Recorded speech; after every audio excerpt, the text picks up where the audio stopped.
Wasallam dari bawah dari Mekah sampai ke desa Bani Sa'ad. Nah kemarin waktu haji tahun lalu bersama Sayyidul Walid dan Habib Rizik Syihab, mudah-mudahan Allah berikan beliau panjang umur sehat dan mudah-mudahan bisa segera pulang ke tanah air. Nah, beliau mengajak kita ke waktu kita nginep di Taif, dikajak ke kampung Bani Sa'ad. Itu dari Taif 2 jam lagi. Dari Taif itu dari Mekah kurang lebih sejam setengah, kan? Sejam setengah Taif dari Mekah. Jalannya terjal, sekarang udah bagus. Gunung, udah atas gunung itu katanya, sekarang udah bagus. Anda bayangin zaman dulu bagaimana? Ke Taif ini jalannya begitu terjal. Dari Taif ke Bani Sa'ad itu kalau naik mobil sekarang masih 2 jam lagi. Itu gunung batu isinya. Nah, itu bisa bayangin bagaimana saat itu perjuangan Sayyidatuna Halimah As-Sa'diyah radhiyallahu anha membawa Rasul sallallahu alaihi wasallam dari Mekah sampai ke desa Bani Sa'ad. Itu naik gunung. Bayangin teriknya pada saat itu matahari gimana? Tapi karena beliau Rasul sallallahu alaihi wasallam kemudahan dan keajaiban yang diberikan oleh Allah Subhanahu wa taala. Tapi di sini yang menarik yang disorot bersama Sayyidina Syekh Muhammad Sa'id Ramadhan Al-Buti. Rasul sallallahu alaihi wasallam kenapa sih hikmahnya Nabi dilahirkan ayahnya sudah wafat. Kemudian setelah beliau pulang dari desa Bani Sa'ad disusul sama Sayyidatuna Halimah Sa'diyah, ibunya wafat. Kemudian enggak lama setelah itu di awal-awal kakeknya pun Sayyidina Abdul Muthalib wafat. Apa hikmahnya dari Syekh Buti? Kok sampai sedemikian? Sampai semuanya ini wafat, apa hikmahnya? Beliau di sini mengupas. Allah Subhanahu wa taala Maha tahu. Nanti akan datang makhluk-makhluk yang berusaha membuat ragu umatnya baginda Nabi Muhammad. Ragu tentang risalahnya. Ragu tentang kenabiannya. Apa yang Nabi bawa ini adalah semuanya wahyu dari Allah Subhanahu wa ma yantiqu 'anil hawa in huwa illa wahyun yuha. Allah Maha tahu nanti akan ada makhluk-makhluk yang akan meragukan umat Rasulullah. Dibikin ragu tentang risalah Rasulullah. Dibikin ragu tentang apa yang dibawa oleh baginda Nabi Muhammad. Allah tutup tuh celah-celah itu dari Syekh Buti. Andai kata ayah Nabi masih hidup, andai kata Nabi dididik sama kakeknya sampai besar, mungkin nanti akan ada orang-orang membuka celah buat orang akan mengatakan, oh apa yang Nabi bawa ini diajarin sama ayahnya, diajarin sama kakeknya, kata beliau. Itu nanti akan muncul. Jadi risalah Nabi itu bukan murni dari Nabi, itu diajarin, jangan heran. Makanya orang usaha. Sayyidina Abdul Muthalib ini pembesar Quraisy pada saat itu, orang terpandang menjadi rujukan di kabilahnya. Kata Syekh Buti, andai kata Allah kasih dia hidup sampai besar, Nabi dididik sama kakeknya, akan ada orang-orang mulut-mulut usia yang pengen membawa umat Nabi Rabu dikatakan Nabi itu seperti itu didikan ayahnya, didikan kakeknya, didikan ibunya. Apa yang Nabi ajarkan kepada umat itu diajarkan oleh ayahnya, diajarkan oleh kakeknya, diajarkan oleh ibunya. Akan ada tuh yang begitu tuh. Tapi Allah tutup itu pintu, saudara. Allah tutup, Allah nggak buka celah buat para musuh-musuh Islam untuk memadamkan cahaya Allah, saudara. Allah tutup celah. Artinya apa? Nabi lahir ayahnya nggak ada. Ketika Nabi besar, sallallahu alaihi wasallam, Sayyidina Abdul Muthalib kemudian wafat. Apa yang Nabi yang bawa? Bukan diajarkan oleh ayahnya, bukan diajarkan oleh kakeknya. Nabi nggak pernah belajar kepada siapapun, akan tetapi langsung datang wahyu dari Allah Subhanahu. Kira-kira jelas atau tidak? Itu salah satu hikmahnya. Masya Allah. Banyak di sini sebenarnya ngaji, baca kitab sekaligus minta dikoreksi sama Habib Ahmad. Minta diajarin kalau takutnya ada yang meleset karena salah satu yang akan kabur dari beliau bagaimana tulusnya cinta beliau kepada Rasulullah. giroh itu luar biasa. Aku tuh pleset kalau ngomong sama beliau ini. Mohon dibimbing Habib. Mohon dibimbing Habib. Mohon dibimbing Habib. Nah, kira-kira jelas atau tidak? Jadi Allah tutup tuh, jelas itu Allah tutup. Nah, kemudian ketika Nabi Sallallahu Alaihi Wasallam dibawa oleh Sayyidatuna Halimah As-Sa'diyah, ketika itu Bani Sa'ad sedang keringan.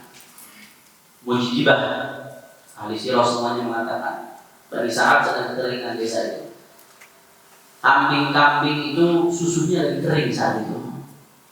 Begitu Rasulullah SAW yang tadinya kering, yang tadinya panjang kering, semuanya langsung subur. Rumput-rumput semuanya tumbuh.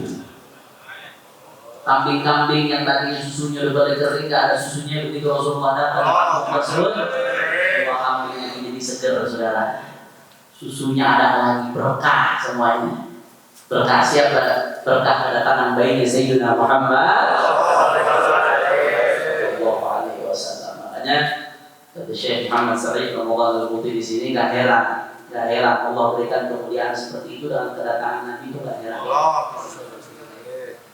Kita saja hampir semua kitab fikih dari madzhab manapun itu menjelaskan ketika kita istisqa, keringan, nggak hujan berbulan-bulan sampai kekeringan di mana-mana nggak ada air, disunahkan sholat istisqa. Salah satunya ada ulama berbagai mazhab sepakat ketika istisqa kita disunahkan untuk tawassul kepada orang-orang soleh, khususnya ahlul bait baginda Nabi Muhammad. Beliau katakan di sini walaysa bidzalika min gharabatin wala ajab. Wa qad 'allamatna syari'atuna al-islamiyyah an nastasqiya 'inda intibas al-matar bi barakati as-salihin min an-nas wa min ahli bait Muhammad sallallahu alaihi wasallam. Raja istijabatillah li du'aina. Fa kaifa idza tasharrafa al-makan bi Rasulillah sallallahu alaihi wasallam. Kalau kekeringan aja sama ulama kita disuruh tawassul kepada orang-orang soleh, tawassul kepada ahlul baitnya Rasulullah sallallahu alaihi wasallam. Maka dengan harapan berkat mereka orang-orang soleh Allah turunkan itu hujan. Bagaimana kita pernah dengar cerita ada orang yang tawassul, orang istisqa rame-rame doa minta semoga Allah belum turunin. Ada salah satu di antara mereka yang doa, ya Allah, aku bertawassul dengan orang yang ada di kepalaku ya Allah. Dengan orang yang ada di kepalaku turunkan hujan ya Allah. Ini ngomong begitu Allah turunin hujan. Orang-orang pada kaget, siapa itu yang ada di kepalaku? Kok sampai Allah turunin hujan? Siapa? Yang kamu jadikan perantara? Ternyata ini orang tadi habis sedia waliullah Sayyidina Abu Yazid Al-Bustami. Allah turunin hujan berkatnya orang soleh. Kata Syekh Al-Buti rahimahullah, kalau berkat orang soleh aja Allah istijabah doa, apalagi berkatnya Rasulullah. Bayangin satu kampung kedatangan bayinya Sayyidina Muhammad. Allah melihatkan itu kampung yang tadinya kering subur, kambing-kambing yang susunya udah kering, susunya lancar lagi. Berkat Sayyidina Muhammad sallallahu alaihi wasallam. Makanya kita ketika punya hajat apapun, mungkin kalau kita minta langsung Allah ya Allah, kita terlalu kotor, terlalu banyak dosa, takut nggak diterima sama Allah Subhanahu Wa Taala. Tapi jangan lupa kita punya pintu di Sayyidina Muhammad. Wallahi man dakhal min bab Sayyidina Muhammad ma bayati. Demi Allah yang masuk kepada Allah melalui pintu Sayyidina Muhammad nggak bakal kecewa. Mudah-mudahan Allah kabul hajat-hajat kita. Hajat dunia, hajat akhirat, amin ya rabbal. Nah, kemudian yang keempat di sini salah satu hikmah yang beliau bahas. Jadi dijelaskan ketika Nabi Sallallahu Alaihi Wasallam disusui di desa Sayyidatuna Halimah As-Sa'diyah. Nah, di sini terjadilah haditsatu syaqqus sadr. Dibelah dadanya Rasul Sallallahu Alaihi Wasallam. Ulama menyebutkan Rasul Sallallahu Alaihi Wasallam dibelah dadanya ini kurang lebih 4 kali, kata ulama. Yang pertama, ketika Rasul Shallallahu Alaihi Wasallam masih kecil sedang disusui di desa Bani Sa'ad, ketika bersama ibu susunya Sayyidatuna Halimah As-Sa'diyah. Kemudian yang kedua, Sinni Tamyiz, umur 8 tahun Rasul Shallallahu Alaihi Wasallam juga dibelah dadanya. Kemudian yang ketiga, ketika bi'dah, ketika Rasulullah SAW diutus, Rasulullah SAW juga dibelah dadanya. Kemudian yang keempat, qabla al-mi'raj, ketika Rasulullah SAW Isra Mi'raj, di situ juga terjadi hadits syaqqus sadr, dibelah dadanya bagi Nabi Muhammad sallallahu alaihi wasallam.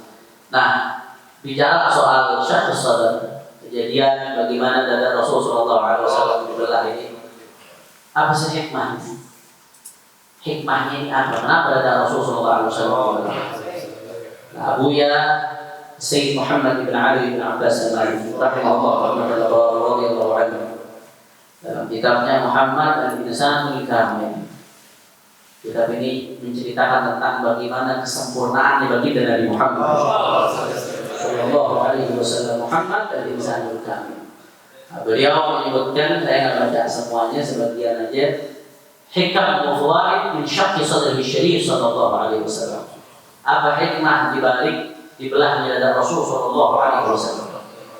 Kata Abuya, salah satunya di sini qala al-'allamah Ibnu al-Munir wa syaqqu sadrihi sallallahu alaihi wasallam wa sabbuhu alaihi min jinsi ma Allah ta'ala bihi dzabih wa sabara alaihi, bal hadha ashaq wa ajal li'anna tilka ma'arif hadhihi haqiqah. Kata Ibnu al-Munir, kata Abuya mengatakan bahwasanya dibelahnya dada Rasul sallallahu alaihi wasallam ini serupa dengan Nabi Ibrahim alaihissalam ketika diperintahkan oleh Allah untuk menyembelih anaknya. Bagaimana di situ kepasrahan Nabi Ibrahim dan anaknya menaati perintah Allah Subhanahu wa taala. Nah, begitu juga ketika Nabi sallallahu alaihi wasallam disyaqqus sadr. Syaqqus sadrnya Rasulullah ini bukan sekedar sesuatu yang ma'nawi, artinya bukan enggak benar-benar dibelah, benar-benar dibelah.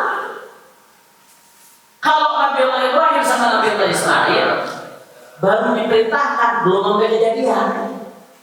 Tapi Allah lihat bagaimana ketundukan Nabi Ibrahim dan putranya kepada Allah Subhanahu. Walaupun ini anak setelah sekian tahun didambakan buah hati yang begitu disayang, tapi Allah perintah untuk sembelih, nggak ada urusan yang namanya perintah Allah Subhanahu wa taala. Tapi belum sampai kejadian. Itu ketundukan Nabi Ibrahim kepada Allah. Tapi kalau Rasulullah SAW ketika mau dibelah dadanya Rasulullah pasrah, perintah Allah belah dan sudah sampai kejadian juga. Ketundukan penghambaan Rasulullah kepada Allah Subhanahu wa taala luar biasa, sampai kejadian benar-benar dibelah 4 kali itu kejadiannya. Makanya dikatakan bal hada asyaq wa ajal, dan Abu Yazid Muhammad lebih agung dan lebih besar daripada ketundukannya Nabi Allah Ibrahim kepada Allah Subhanahu wa taala. Kira-kira jelas atau tidak? Itu bentuk ketundukan seorang hamba. Mau dia kayak sama Allah, silakan. Pokoknya kalau dari Allah ada lawan. Yang tadi oleh Allah dari Pak Ahmad Yusal yang menceritakan kalau harus dimasukkan neraka, silakan. Yang penting Allah ridho. Tapi nanti di neraka aku akan katakan aku beda masuk neraka dengan yang lain. Yang lain masuk neraka karena Allah murka, tapi aku masuk neraka karena Allah ridho kepada aku. Wa aidul ridho an kulli 'aibin kadilah, walakin 'ain sukhti tubdil masawiyah. Naam. Masya Allah, itu yang pertama hikmahnya. Bagaimana ketundukan penghambaan Allah Subhanahu wa taala kepada Allah Subhanahu wa taala. Kemudian yang kedua hikmahnya, di dalam hadis itu diriwayatkan redaksi hadisnya di dalam Sahih Muslim.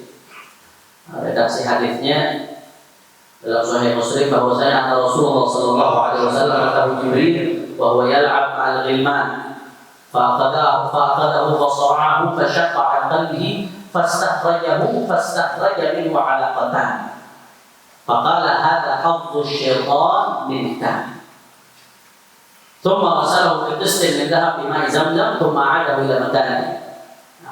Di hadis itu disebutkan dalam Sahih Muslim bahwasanya Nabi Sayyidina Jibril alaihissalam datang kepada Rasulullah sallallahu alaihi wasallam ketika Rasulullah lagi main sama anak-anak.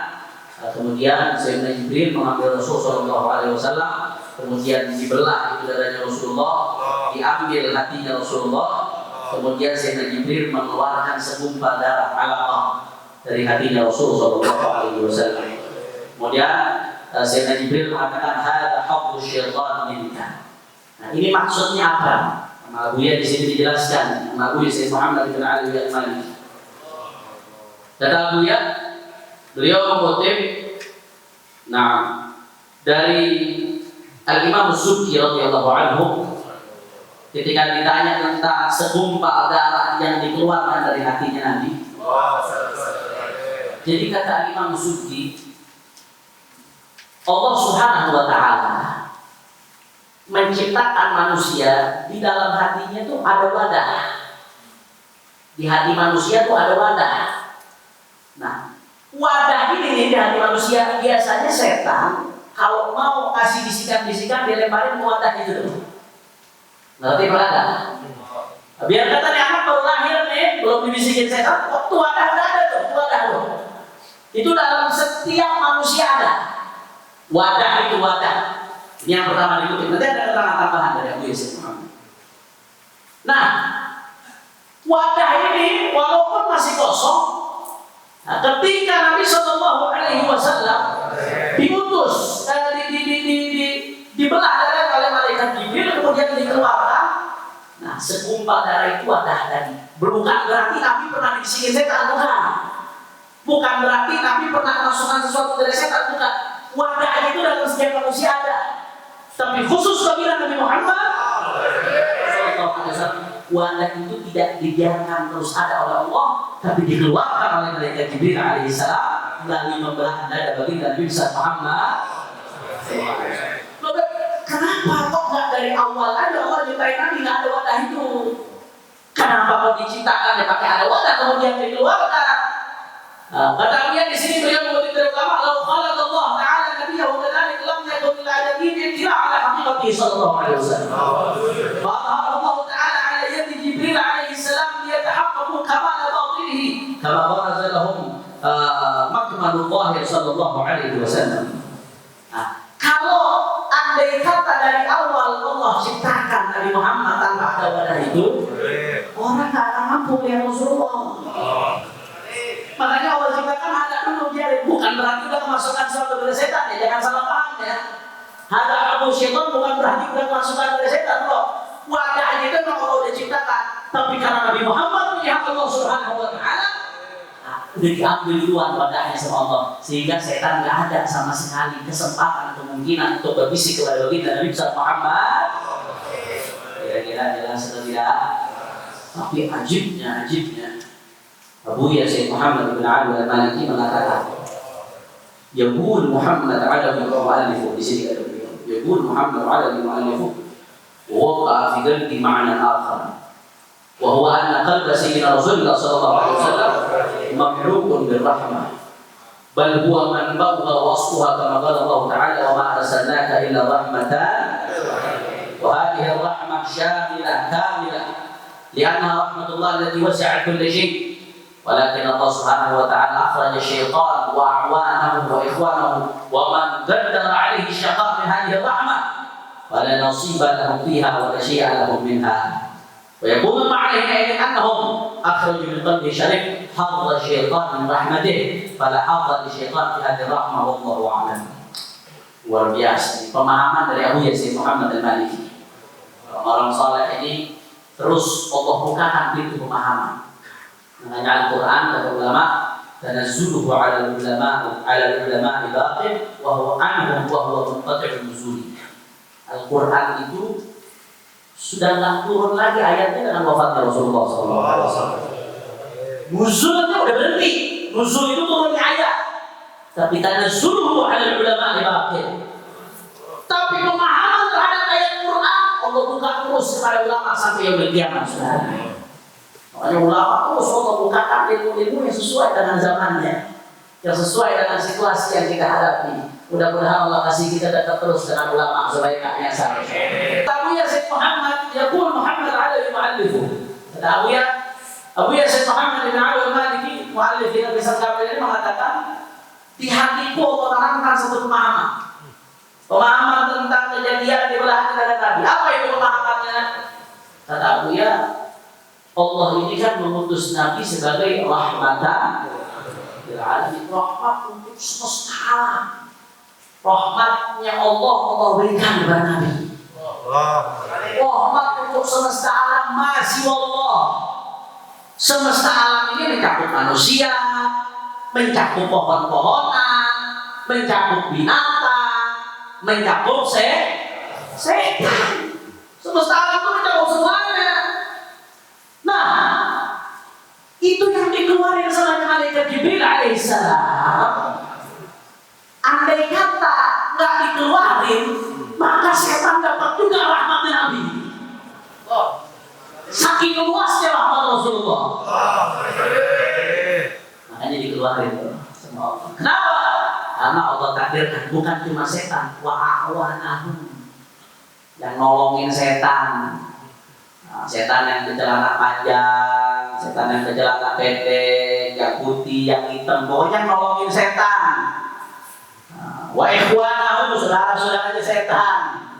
Pokoknya grup-grupnya setan itu dikeluarkan itu dengan alaqah tadi, dengan darah segumpal yang dikeluarkan dari hati Nabi. Setan nggak jadi dapat rahmatnya bagi Nabi besar Muhammad. Kira-kira dalam serangga, dalam tidak. Makanya Buya Sayyid Muhammad mengutip kalam min Habib Ali bin Muhammad al-Habsyi, "Wa ma akhrajal amlaku min dhanbihi ada walakinnahum zaduhu tuhran ala tuhrin." Kata beliau, jangan salah paham, hati-hati.